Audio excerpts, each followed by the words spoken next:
welcome back to Take a Sip Podcast. I'm Leche. Tito. All right, Tito. Today is a morning episode for us. Yes. So recording. Yep. So I'm guessing we both either have coffee or some bullshit excuse on what we're drinking right now. I mean, way to put our bullshit out there. Let's start off, Tito. What are you drinking? I am drinking some Dunkin' Donuts iced coffee. It's funny because I'm drinking a freaking Starbucks iced coffee. Your rival. The rivalry. The real rivalry. The real rivalry. But let's be honest, for New England, I don't even think the competition like that. Dunks definitely takes over here. Oh, 100%. 100%. I'm a true Bostonian when it comes to donuts. There's more fucking Dunks than there is Starbucks. Like, yes, it's literally 2-to-1 ratio. I think I do, but like, in my yearbook, like my senior yearbook, a majority of my pictures that I come out with, that's like my profile picture one. Like I have some sort of donuts in the picture with me. So that's an insane thing. When you feed your addiction to coffee. Again, I've said it multiple times, and I will say it again. Blame grandma. You should not be giving a 10-year-old or 7-year-old. Oh, please. We were like 5, 6 at that point. Yeah, it's just customary, dude. Honestly, it's just literally part of the culture for sure. Yeah. So, whatever, I guess. But let's get into the meat of today, dude. Some interesting stories for sure. A lot of innovating gameplay fucking videos that we came across, which is pretty cool. Yeah, a slightly sad story. Well, yeah, one sad story. We'll leave it for the end this time, though. Around instead of starting with it. Oh, you want to end on it? Okay. I mean, fuck it. We'll throw it in right now then. All Screw right. it. Off script. So I know last week we talked about how Bruce Willis was retiring due to, him being technically like being unable to like actually medical reasons act or do anything major on like because of his age and because of his illness and stuff like that, Mm-hmm. But another big heavy hitter, freaking, golden boy of Hollywood, is going down as retiring as well. Jim Carrey himself has quoted in one of his latest interviews for the new Sonic 2 movie that he might retire after he's done doing this Sonic series, pretty much. It's not even a might. He said he definitely is the only way he'll come back into acting in the very rare occasions is if if a script that really catches his attention falls in front of him, that he wouldn't mind coming out of retirement for that film or whatever it is. And I'm pretty sure it's going to be one of those things, like one of those back guys where it's like, yes, I'm retired, but I'll do occasional project or the occasional cameo if it catches his attention. But then he'll still likely will retire again after that film thing. Yeah. So he's only going to be doing I feel like he's just going to do minor stuff until crazy thing, comes up his way, like a golden opportunity for him to really dive himself into that role, type of thing. So, talking about Jim Carrey too, he actually came out recently in one of the Weeknd's new videos that came out like this week as well. Yeah, he plays. It's a very 5-second role, honestly. He comes out in the end as like a doctor. Oh gosh, and it's funny because I mean, his voice is so iconic. Sometimes you kind of miss out on the seriousness of his voice. Yeah. And it kind of threw me off. I'm like, who is it? And then I see the face. I'm like, oh shit, it's Jim Carrey. What the fuck? Who knew, dude? With the Weeknd and shit. So it was very weird and odd for sure. Yeah, that's really weird. But it's understandable too on the whole retirement thing for him, because you got to remember how many crazy, energetic, comedic roles that this man has put out there. For the last 3 decades? Yeah. Nuts, dude. Is it 4 decades? About 4, yeah. And it's crazy. And this is one, like you said, like golden boy actor of Hollywood. And like it's understandable. Like he might want to step back, concentrate on himself, because again, his roles are very, very high energy from the beginning. Like they were like Ventura, The Mask. Like he takes some like high roles, and yeah, it's understandable. Like why he's doing this. Yeah, it's still completely understandable. And I know a few years back, before he came back into the limelight of stuff, he was definitely like struggling with himself, dealing with some how he was. I think he said it too. Like he was literally depressed. He said it himself. Yes, like he was dealing with like depression and shit. Yes, because he couldn't coincide with his energetic side and his serious side, and stuff like that. So he was very open about like literally his issues, and he wanted to get out of the limelight. And I guess people really honestly respected that, and gave him the time that he needed to like get himself situated. Exactly. This is why I'm saying like he is literally one of those fucking good ass actors, good guy. I don't think anyone could talk bad about him. I would say the same thing about like the other 2 guys that I like that you could look up to in Hollywood. It's like Denzel Washington, Keanu Reeves. Like I don't think there's anything bad that you could say about those people. Like 100%. But you see, he set his boundaries and he stuck to it. Because 100%. Think about how many A-list actors, S-tier actors that we've had that we've unfortunately lost to this depression and anxiety that they go under, that they don't set these boundaries. They don't seek out the help they need. Like, don't want to turn this darker than it needs to be. But imagine if Carrey did not seek that help, did not leave that limelight. He would have joined that list. Same story as Robert Williams. So I definitely applaud him for taking that time, and even now, like, yes, he said it so matter of factly, like kind of jokingly and kind of serious. There was still like a laughing tone under to the interview that he had. You got me, but it's because it is technically a kid's movie, like too, like it's a kid movie. So he wasn't trying to bring it down completely. Yeah. But yeah, like and compared to what we spoke about with Bruce Willis last week, like he's leaving his own terms. He's not leaving due to other unforeseen barriers that got in his way. Yeah. So yeah. It's a bittersweet. Bittersweet. He deserves it. He deserves it. 100%. He already got his fucking, his shit's in. So, or if anything, he'll pull a Betty White and get those like random roles in films. You get me, and still have those A-tier lines that make the comedy movie a comedy. I wonder if he would ever go into like voice acting for like small roles and stuff. He probably might. He has the capacity of doing that. Yeah, for sure. But we'll see what he does, man. Hopefully, I mean, everything's gonna go well for him either way. Yeah. So. Yeah. And going from like going well and not going so well, dude. I'm gonna go into this next story. So I'll let you take the limelight for this, but I'll explain.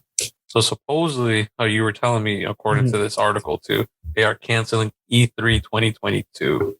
Yes, and this would be the first official cancellation of it.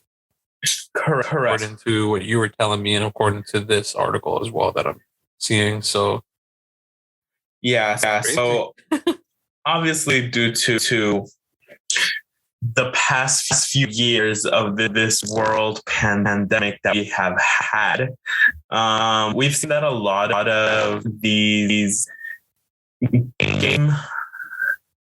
gaming conventions like BlizzCon, PAX, North, South, West, Central, whatever you want to come. And they've been virtual the past few years. E3 was one of those conventions as well back in 2021 that they a virtual showcasing of what they did. This year though, first, it was 100% confirmed that they were not going to have a physical convention again. It was just going to be virtual. Yep. And until very, very recently, they finally confirmed that they will be canceling E3 completely for 2022. They're not really saying why. Besides the fact that they're trying to revamp E3 so it becomes hard hitting for 2023. Because as we've seen in the past few years, Sony now has its own showcase. We recently had a summer game fest that did extraordinarily well. PAX recently became a physical attending convention as well. Yeah. By the time I saw it, I was too for me to buy tickets to go to PAX East. Yeah. I know, unfortunately, and also still kind of paranoid on the big crowd like that. But it's definitely a fun experience if you go with somebody else. I went by myself the first time. It's pretty fun. You got me. I mean, I just wish I had somebody else there to share the experience with. But yeah, so E3 is killed this year and planning on a revamp for 23, but still not 100% certain. So, I mean, dude, it's kind of tough because we talked about this a little bit beforehand. Like, who are they really gonna have as like their heavy hitter, like the main attraction for E3? Mm-hmm. Right? I think that's the biggest question. Is like how you said, like PlayStation has their own freaking what is it? Convention. Own convention. Showcase or whatever. Yeah, showcase, whatever you want to call it. So does Nintendo have their own shit now. I think Xbox has their own as well, I think. I don't think they do. I think they wait. Well, they're a major part of E3. You get me? Because there was always that competitiveness of what's Xbox, Microsoft going to show compared to what Sony going to show. Sony, yeah, that was the whole thing about E3. That's why it was exciting to go to it. Mm-hmm. But now, since they all have their own separate shit, what's the point, right, of going to it? Exactly. I mean, don't get me wrong. It's a convention, right? I mean, there's always going to be sorts of things to do at those conventions for sure. Like, meeting some of the devs for certain games, devs for certain companies that you freaking like to see. They have like panels, like voice actor panels, sometimes. Artists that are coming in there as well. Mm-hmm. Like, exclusive freaking like showcases. Items and shit. Upcoming games. They have merchandise, yeah. I mean, don't get me wrong. It does sound exciting still when you say it like that. But the main piece is literally the showcase of those companies. Yes. Like, what's their, like, all the game trailers, all the game like literally all the game trailers and stuff like that. I mean, it could be made specifically for smaller companies, if you get what I mean, for smaller places. So that's the thing. I mean, they do have all those smaller companies. You got me, the indie creators as well that they'll sometimes have there. They could cater to, yeah. Mm-hmm. But the thing is do they have enough hype to bring the crowd, to bring in the funds, to set up all these stages and all these screens and all these videos and pay all the workers? You got me. That's always the main thing. Are the funds there? Yeah. No, I completely understand that. Yeah. The thing is, what was I gonna say? Pretty much freaking Microsoft and Sony at this point own all these, major dev companies. So there's no real major, like I said, dev company that is willing to do any sort of showcase because they are part of like the bigger picture of like Microsoft, or a bigger umbrella pretty much of Microsoft and Sony. Because now look at it. Yes, we had BlizzCon. I mean, Activision BlizzCon. That just got bought up by Sony. So now pretty much imagine that Sony got bought by Xbox, bro, by Microsoft. Activision Blizzard got bought by. Wasn't it Sony? What got bought by Sony? Bungie did. Bungie got bought by. I'm sorry, I'm so confused now. But yeah, okay, like that might. Okay, so hold on. Let me rephrase everything I was just putting that in.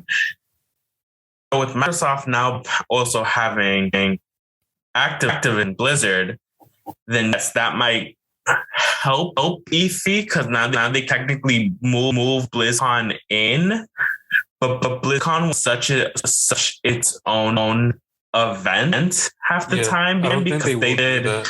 No, I don't think they'll. Because they did so many things. Like they had their art contest, they had their cosplay contest of specific Activision Blizzard characters. They had their own shows. You get me? And even this whole new Microsoft buying Activision, something I've also realized, switching the story a little bit here, trying to make such a comeback with Activision Blizzard that even if you have like your own Twitch account, you connect a lot of your gaming accounts with Twitch to get specific like loot boxes or customizable items. So that comeback is also now integrating with Twitch because now you get Overwatch loot boxes with them. I believe you could get specific like booster packs from Hearthstone. That's also part of it. So what I think they should do, man, honestly, like in my opinion, what they should do for E3 specifically is, of course, make it like a physical thing still, like, people go in and shit, but still make it viable for like Twitch streamer, not like to stream it, you get me? Like what the live event is going to be over there. You get me? If you get what I mean. Like if they're going to have little shows, showcases, whatever, they should still stream it, in my opinion. Oh, okay. Twitch streamers be able to live act to their do IRL shit. Yes, that. But at the same time, you know how they did virtual last year? I'm saying still do that. Oh, okay. Plus do, do the physical, whatever. Give both. Have it do both. Exactly. Physical connection for that. But the camera's still rolling to have it as a live streamed event. Yes, and then let Twitch streamers IRL stream as well. Because, dude, why would you miss out on that? Right? That's free content for the event. Because if they're having a good time, people are gonna be like, "Oh, you're having a good time. Maybe I'll go next year." Type of thing. Or maybe I want to hear the streamer read to it. I'll buy my own ticket or watch event myself from home. Exactly. I don't know. Especially like there's so many like during these events and conventions and stuff. There's so many panels, so some's running at the same time. So as much as you want to watch your favorite streamer react to this, you want to be at this other panel. So there's always that thing too. Like there's a lot that they have to like really think about now when it comes to these types of events. To me, obviously the main safety. If people are vaxxed and all that's going forward and stuff, which is another situation. But again, that type of podcast. Yeah, I was gonna say at this point, dude, I'm not gonna lie. By the looks and standards of how, not only here, like depending on where it takes place, E3, you might not even need to be vaccinated to go. Honestly, you get me. But that's what I'm saying. Or anything or requirements to go. True. Depending on where it is. Exactly. Especially like high risk cities that we already are. Well, Florida's a whole other. Go in there with HIV. No offense to Floridians, but yeah, y'all in your own world out there. But yeah, I mean, if you're an avid person who watches or listens to these EFI events or types of showcasing things, there's one less to watch or worry about for this year. I mean, there's that, but hopefully if this is what they need to revamp and come back stronger and harder compared to something that's just happened in the recent few months, really. Then good on them. Hopefully it works next year, and I'm actually excited.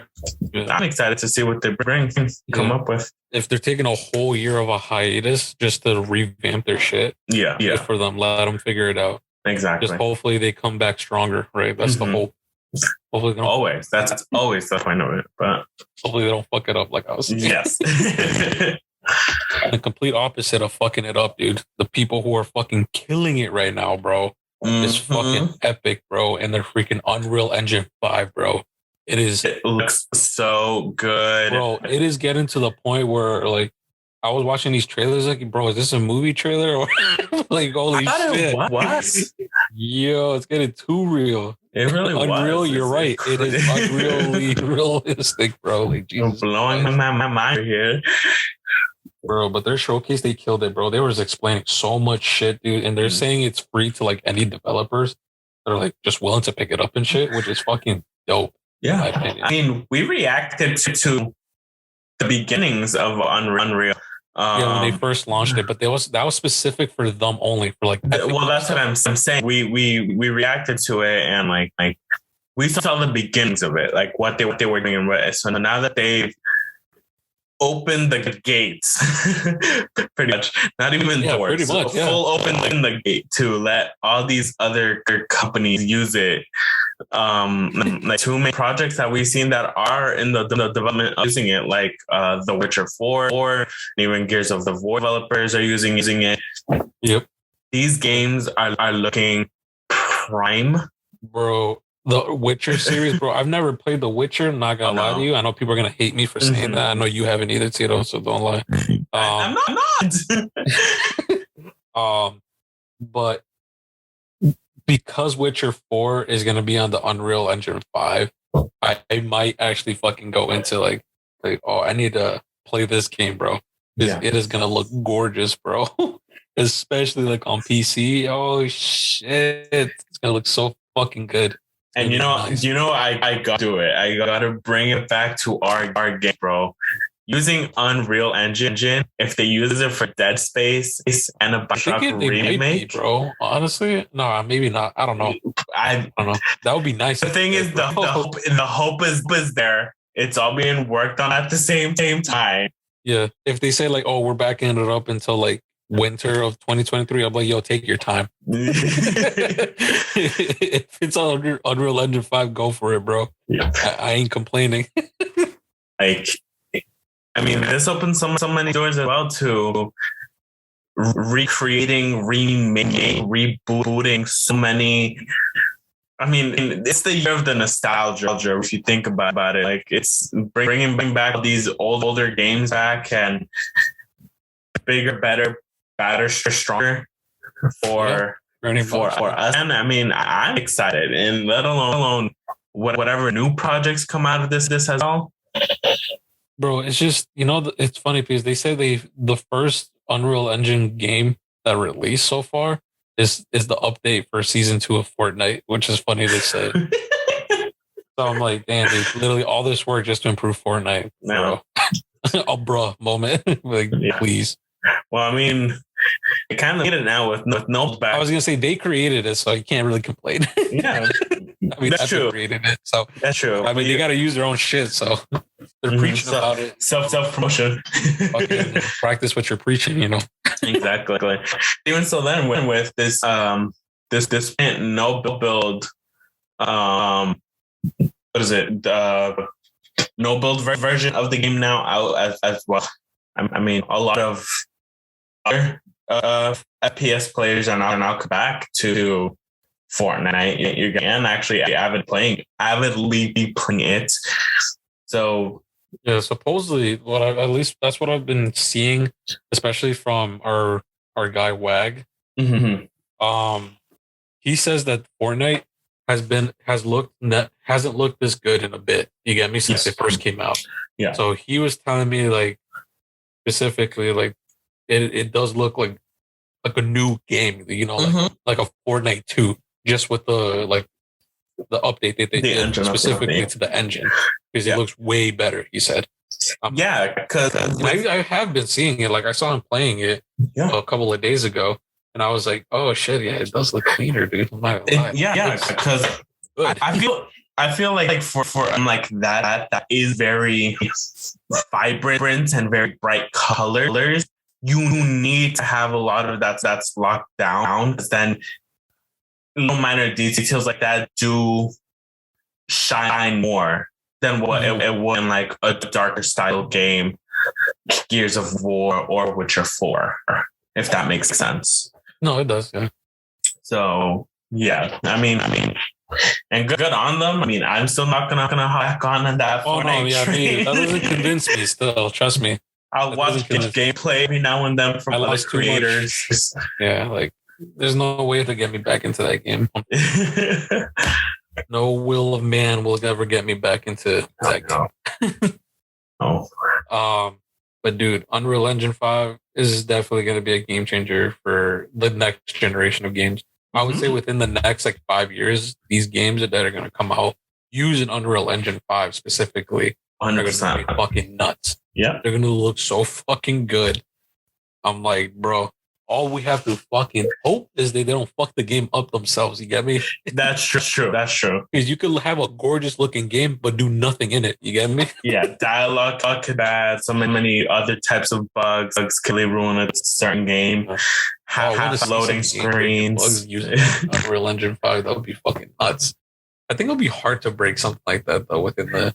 It has to be some. It has to be some other type of coding that would get buggy, but yeah. But moving on to our last story, which this game I thought was using Unreal Engine 5, but it's not. I don't think it is. It could. I mean, dude, it looks like it does, bro. Honestly, it really does. But this game specifically is another series of the storytelling series. I think it's called Storytelling or Storyteller. Games or something like that, or decision-making storytelling games. We're talking specifically about the Quarry. The Quarry. Okay, cool. Sorry, I always feel like I mispronounce that word. It's literally simple as fuck to say it, but it's a little too easy. You get me? My illiterate ass doesn't get it. But this game has a lot of good actors in it, dude. Honestly. Yeah. Well, we spoke about it a little bit, that the Dark Pictures Anthology, which are the game developers, along with Supermassive Games. Sorry. The developer is Supermassive Games. The video game series is called the Dark Pictures Anthology. Yeah. And that includes Until Dawn, Man Medan, and No Hope, I think the theme is called. No Hope. Yeah, No Hope. No Hope. Yeah, like that. I don't know. But yeah, even from the beginning, they've had A-list actors and voice acting and facial recognition type of games, and it's very cinematic. It's a movie type of game, but they do it so well and so smoothly. It's like you're in the movie and making the decisions in the movie. Exactly. That's what it feels like. Yeah. Yes. Like, oh damn, it's that good. Yeah. And can you imagine how many different voice lines you need and have people record depending on what the situation and the decisions are made? Exactly. Bro, that already just like blows my mind how these games work, bro. And you're right. Like the amount of fucking voice acting needed for all this stuff. Holy smoke. Yeah. Because then it's like you save everybody, or you kill everybody, or you kill Cindy, but you kill David. Or you save David and then kill Cindy. But then there's Andy, and then there's Andrew. Like, Jesus it's Christ, all very so many things, very so many options. Talk about multiverse. Shit. It all comes back to literally like the butterfly effect of those. That's the whole concept of these fucking games, pretty much. Yeah. It's like one wrong move is going to be the deciding factor for the rest of the game. Exactly. You know what I mean? Yeah. So it's kind of nuts. You're like, holy smokes, dude. And do also a very, very good, what's it called? A very good job of making it a realistic style movie, but then also very supernatural. Yeah. Because it starts very like, oh, it's just people, just a killer that's out there. And then the twist of the supernatural creature that comes in, that's what's rip everybody apart. Yeah, that's why like I think all the games are like that. Even yeah, which is weird. I'm like, why? How does this work? Yeah, like it works so good. You get it works really well. Because Until Dawn was like the Wendigo. Yeah, like I don't know. Man of Medan was ghost ship. It was literally ghost, supernatural ghosts. Then that last one was a weird, like vampiric werewolf creature thing because it took like an Egypt pyramids or something like that. Yeah. Mm-hmm. And then this one seems the same. It looks like it's just a serial killer. But there could be more to it from the trailer and the gameplay that we've seen. So I don't know. I'm excited. It's another game on the list of them. That type of game, dude, I'm not gonna lie, it's more like I would rather watch it than play it myself type of game. Oh, 100%. Yeah, like I'd rather like let someone else play it and then me just watch like what happens. Yes. Yeah. Yeah, it's too cinematic for me. You get and then as a game. I'll watch one full gameplay of it, and then I'll watch every ending for this game just to see like any actual differences in like dialogue or final cuttings. But yeah, I mean, that's it from my end. I don't know if you have anything else. Relating to all this stuff, all these stories, I don't think I have anything particular. No. I mean, I'm still dealing with my new Pokemon card addiction. Into it. And very bad. Very, very, very bad. I don't know. Partially, I'm enjoying doing it too. I get it now. I get the hype on openings now. I just have to learn the little trick on moving beds first before I fully open a pack or something. But yeah, besides that, Leche, where can people find you? People can find me on Instagram at Leche Minuesta, or you guys can follow me at Twitch at TechnoFreak95. Where can people find you, Tito? And I am also on Instagram at one of a penguin, and also on Twitch, twitch.tv/one of a penguin. Where if you're listening to this episode at the time of its release, and I on my Twitch because I should be live streaming a couple pack openings as well. And then you can follow the podcast on Instagram at @take_pod, where we post occasional pictures of the topics that we speak about on here. Just if you want a little bit more insight on what we actually talk about between the week before you listen to the episode, but still listen to the episode, please. And also on youtube.com/take-a-sip. As always, the logos are the same between all of them. And we also have our own links attached at the bottom or in the description of these episodes. So please take a look at those. And as always, thank you guys so much for listening. We highly appreciate it. Take yourself, drink some water, go for a walk. If it's warm enough, go for a walk. We're getting good weather here in Boston as well. But as always, thank you guys so much for listening, and see you all next week. Bye. See you guys.